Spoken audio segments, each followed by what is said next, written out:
भारत और रूस की दोस्ती, जिस दोस्ती की मिसालें पिछले दिनों खूब दी गई, अभी भी दी जा रही हैं। राष्ट्रपति पुतिन रूस में बैठकर भारत की जमकर तारीफें करते हैं, यहां तक कि ये कहते हैं कि भारत किसी के भी दबाव में आने वाला नहीं है। उन्होंने जिक्र किया अमेरिका का, क्योंकि अमेरिका पिछले दिनों से लगातार भारत पर टैरिफ को लेकर दबाव बना रहा है। वो ये कहता है कि रूस की जो मदद भारत कर रहा है, अब वो मदद की यहां पर संज्ञा देता है। हालांकि हम मदद की बात नहीं करते हैं, हम तो तेल खरीदते हैं। लेकिन अमेरिका ये कहता है, राष्ट्रपति ट्रंप और उनका प्रशासन ये कह रहा है कि भारत जो तेल रूस से खरीद रहा है वो सीधे तौर पर उस युद्ध में मदद कर रहा है और इसलिए ये जंग रुक नहीं पा रही। अमेरिका के अपने दावे हैं, लेकिन पिछले दिनों राष्ट्रपति पुतिन ने इस बात को साफ किया कि चीन और भारत हमारे पार्टनर है और खासकर भारत जो है उसको दबाने की कोशिश ना की जाए, क्योंकि वहां के लोग बड़े समझदार हैं, वहां के लोग अपने नेताओं के फैसले पर खासा ध्यान रखते हैं, सारी चीजों को समझते हैं। जमकर तारीफें की, लेकिन इसी के साथ चर्चा एक और चीज की हो रही है। चर्चा है JF-17 फाइटर जेट के इंजन की, जो पाकिस्तान रूस से चाहता है। पिछले दिनों एक रिपोर्ट सामने आई, उसमें कहा गया कि एक JF-17 थंडर जो फाइटर जेट है पाकिस्तान का, जिसे चीन बनाता है और वो पाकिस्तान के साथ पाकिस्तान को देता है। हालांकि पाकिस्तान ये दावा करता है कि हम ही बना लेते हैं। ठीक है, पाकिस्तान तो ऊल जलूल जो दावे करता है वो अलग चीज है, लेकिन इसमें लगने वाला इंजन RD-93MA जो कि रूस के पास है। खबरें ये आई कि पाकिस्तान ने वो जो इंजन है वो रूस से मांगा, उसके बाद रूस ने हामी भर दी, लेकिन इस पर भारत ने आपत्ति जाहिर की। भारत ने कहा कि पाकिस्तान को इस तरह इंजन नहीं बेचना चाहिए, क्योंकि हम जानते हैं कि वो कहां इसका इस्तेमाल करेगा वो फाइटर जेट में। हालांकि उसके ये तमाम जो थंडर फाइटर जेट्स हैं, जिसे पाकिस्तानी वायुसेना की रीढ़ की हड्डी तक माना जाता है, उसको भारतीय सेना ने ऑपरेशन सिंदूर के दौरान ठिकाने लगा दिए, धराशाही जमीनों पर गिरा दिए गए। वायुसेना ने इस बात का कई बार जिक्र भी किया, लेकिन इसको लेकर अब खूब चर्चाएं होने लगी, जबकि बहुत सारी चर्चाएं बाहर थीं, लेकिन भारत की आंतरिक राजनीति में भी इसकी चर्चा जो है वो खूब होने लगी। विपक्ष सरकार पर अब सवाल खड़े करने लगा, लेकिन सरकार के तरफ से तो आधिकारिक तौर पर इसको लेकर बयान सामने नहीं आया, लेकिन बीजेपी की तरफ से इसको लेकर बयान सामने आया। कांग्रेस ने क्या कुछ कहा है, पलटवार में बीजेपी ने क्या कुछ कहा है, जरा वो जान लेते हैं। तो हमने समझा कि आखिर पूरा इंजन वाला मामला क्या है।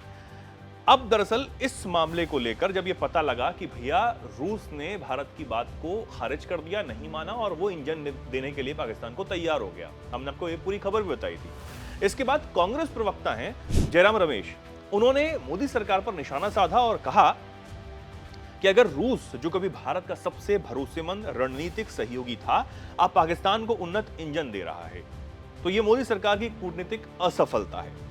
जयराम रमेश ने सोशल मीडिया पर बाकायदा पोस्ट किया और उसमें ये सब कुछ लिखा। आगे वो लिखते हैं, मोदी सरकार को बताना चाहिए कि क्यों रूस, जो कभी हमारा सबसे विश्वसनीय साझेदार था, अब पाकिस्तान की मदद कर रहा है। ये वही इंजन है जो JF-17 ब्लॉक 3 में लगाया जाएगा, उसी विमान का उन्नत संस्करण जिसने ऑपरेशन सिंदूर के दौरान भारत के खिलाफ PL-15 मिसाइलों का इस्तेमाल किया था, चीन की मिसाइलें। ठीक है, ये सब कुछ आता है। कांग्रेस प्रवक्ता यही नहीं रुके, उन्होंने आगे बहुत कुछ कहा है। आगे वो बोले कि इस डील के बावजूद भारत रूस से S-400 मिसाइल सिस्टम और Su-57 स्टेल्थ फाइटर जेट की बातचीत जारी रखे हुए है, जो सरकार की छवि प्रधान कूटनीति की नाकामी को दिखाता है। ये जयराम रमेश पूरे लंबे चौड़े पोस्ट में अंग्रेजी में बोलते हैं, हमने आपको उसका हिंदी अनुवाद बताया। इसके बाद अमित मालवीय बीजेपी प्रवक्ता हैं और IT सेल भी देखते हैं, तो उन्होंने अब इसको लेकर पलटवार किया। उन्होंने भी एक लंबा चौड़ा पोस्ट जो है वो डाला। उन्होंने क्या कुछ कहा, उन्होंने कहा कि भैया कांग्रेस जो है वो झूठ फैला रही है, रूस ने ऐसे सभी दावों को स्पष्ट रूप से खारिज कर दिया है। आगे वो लिखते हैं कि रूस ने पाकिस्तान को इंजन सप्लाई के दावों को सिरे से नकार दिया है। जयराम रमेश ने एक ऐसी खबर का सहारा लिया जो एक अप्रसिद्ध वेबसाइट पर छपी थी, जो प्रो पाकिस्तान प्रोपेगेंडा फैलाने के लिए जानी जाती है। कोई आधिकारिक पुष्टि नहीं, कोई विश्वसनीय स्रोत नहीं, बस एक और झूठी सूचना।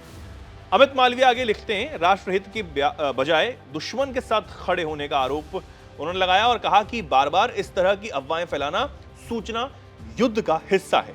रूस की ओर से भी अब तक किसी आधिकारिक चैनल ने पाकिस्तान को इंजन सप्लाई की पुष्टि नहीं की है। हालांकि इस पूरे विवाद ने अब भारत की जो विदेश नीति है और रूस के जो संबंध है उनके बीच एक नई बहस को जन्म देने का काम किया है। आपने दोनों नेताओं के पोस्ट देखे, लेकिन अब इसको लेकर एक खबर भी सामने आई है। दरअसल एक खबर सामने आई है जिसमें यह बताया गया है कि जो खबरें चली पिछले दिनों कि रूस ने भारत की अपील को नकार दिया, जिसमें भारत ने कहा कि भैया आप पाकिस्तान को इंजन ना दे फाइटर जेट का, और वो डील करने के लिए तैयार हो गया पाकिस्तान के साथ। इसको लेकर खबर सामने आई कि ये जो खबर थी इसकी कोई पुष्टि ही नहीं थी। रिपोर्ट आई है, उसमें यह कहा गया है कि रूस ने पाकिस्तान को RD-93MA इंजन की आपूर्ति की रिपोर्ट को खारिज कर दिया है। रिपोर्ट में यह भी कहा गया है कि पाकिस्तान को इंजन देने को लेकर कोई पुष्टि नहीं है। जो लोग रूस और भारत के बीच बड़े सौदे पर नजर रखते हैं उनके लिए यह दावा तार्किक नहीं लगता। हमारे पाकिस्तान के साथ इतने गहरे संबंध नहीं है कि भारत को असहज महसूस होना पड़े। यह भी बताया गया है कि कुछ लोग रूस और भारत के बीच होने वाले सहयोग को नुकसान पहुंचाने की कोशिश कर रहे हैं। खासकर उच्च स्तरीय बैठकों से ठीक पहले ऐसी लगातार कोशिशें की जा रही हैं और कहीं ना कहीं यह भी अंदेशा इसे जताया जा सकता है, क्योंकि हमने देखा है, हम जानते भी हैं, न सिर्फ प्रधानमंत्री नरेंद्र मोदी ने बल्कि NSA अजीत डोभाल भी इस बात की पुष्टि कर चुके हैं कि इस साल के अंत तक राष्ट्रपति पुतिन भारत के दौरे पर आ रहे हैं। और उनके दौरे से ठीक पहले इस तरह की खबरें चलना कि पाकिस्तान के साथ रूस जो है वो डील कर रहा है। अब JF-17 के बारे में भी आपका जानना बेहद जरूरी हो जाता है, क्योंकि मैंने शुरुआत में कहा कि वायुसेना जो पाकिस्तान की उसकी रीढ़ की हड्डी JF-17 थंडर जो है वो माना जाता है। वो कितना अहम जेट है ये भी आप समझिए। दरअसल IDRW की एक रिपोर्ट कहती है कि पाकिस्तान को JF-17 थंडर फाइटर जेट में इस्तेमाल के लिए इंजन देने का फैसला जो है वो किया। दरअसल JF-17 4.5 पीढ़ी का स्टील्थ फाइटर जेट है, जिसका जो निर्माण है वो पाकिस्तान और चीन करते हैं। ये पाकिस्तान की वायुसेना का सबसे शक्तिशाली लड़ाकू विमान माना जाता है। इस फाइटर जेट की 150 से ज्यादा यूनिट सेवा में अभी भी हैं, लेकिन इस विमान में रूस का RD-93MA इंजन लगा हुआ है।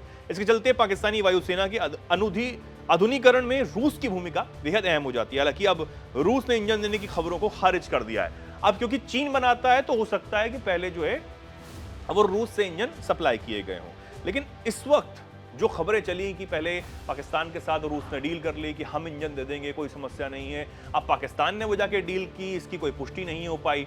अब क्योंकि कांग्रेस और बीजेपी में इसको लेकर भिड़ंत, एक नई बहस शुरू हो गई थी, तो वो कहीं ना कहीं आपका जानना बहुत ज्यादा जरूरी था। कांग्रेस ने बीजेपी पर इसमें लेकर निशाना साधा और बीजेपी की तरफ से जो प्रवक्ता हैं अमित मालवीय, उन्होंने अपने अंदाज में इसका जवाब दिया कि कांग्रेस जो है वो झूठ फैलाने का काम कर रही है। और अब इसी समय कुछ ऐसी खबरें भी सामने आ गई कि रूस ने पाकिस्तान को इंजन देने के लिए मना कर दिया है, और जो पहले खबरें चली थी उसकी कोई पुष्टि नहीं हो पाई कि रूस ने डील फाइनल कर ली है। ऐसी बहुत सारी खबरें चली, तो ये सब कुछ यहां पर चल रहा था। आंतरिक राजनीति में भी बहुत जो है वो एक तरीके से बवाल मचता हुआ नजर आया, एक दूसरे पर आरोप प्रत्यारोप की राजनीति जमकर शुरू हो गई। और क्योंकि रूस और भारत के जो संबंध हम देखते हैं, बेहद बेहतरीन संबंध यहाँ पर नजर आते हैं, और जिस तरह की केमिस्ट्री राष्ट्रपति पुतिन और प्रधानमंत्री नरेंद्र मोदी की अभी चीन में भी नजर आई, जहां पर दोनों नेता एससीओ समिट के लिए पहुंचे हुए थे। एक शानदार गाड़ी में दोनों नेता होटल पहुंचते हैं और काफी देर तक वो गाड़ी से भी नहीं उतरते, अंदर ही बातचीत जारी रखते हैं। उसके बाद हाथ वाथ मिलाते हुए, गले मिलते हुए दोनों नेता नजर आते हैं, तो वो एक अलग केमिस्ट्री, और उसको लेकर राष्ट्रपति पुतिन ने कई बार इस बात का जिक्र भी किया। अभी जब उन्होंने प्रेस कॉन्फ्रेंस की तो उन्होंने इस बात का जिक्र किया कि उनके बहुत अच्छे दोस्त जो हैं वो प्रधानमंत्री नरेंद्र मोदी हैं। भारत को लेकर उन्होंने काफ़ी अच्छी और बड़ी बातें कही। तो उस बीच जब ये खबरें आई कि पाकिस्तान को इंजन रूस दे रहा है, तो लाजमी था कि रूस की दोस्ती पर भी सवाल जो हैं वो खड़े होने लग जाएं। लेकिन अब जो खबरें सामने आ रही हैं कि उस बात की पुष्टि नहीं थी, और जो बहस छिड़ी हुई है उसमें बीजेपी की तरफ से ये रिएक्शन सामने आया कि कांग्रेस की तरफ से जो कहा जा रहा है, जयराम रमेश की तरफ से जो कहा गया, वो कहीं ना कहीं ठीक नहीं है, वो गलत बात है। तो ये पूरा मामला था। आप इस पर क्या कुछ सोचते हैं, क्या कुछ कहना चाहते हैं? भारत और रूस की केमिस्ट्री पर आपकी क्या राय है? अमेरिका को जो जवाब भारत और रूस मिलकर दे रहे हैं उस पर आप क्या सोचते हैं? कमेंट सेक्शन में लिखिए। जुड़े रहिए, देखते रहिए दैनिक जागरण।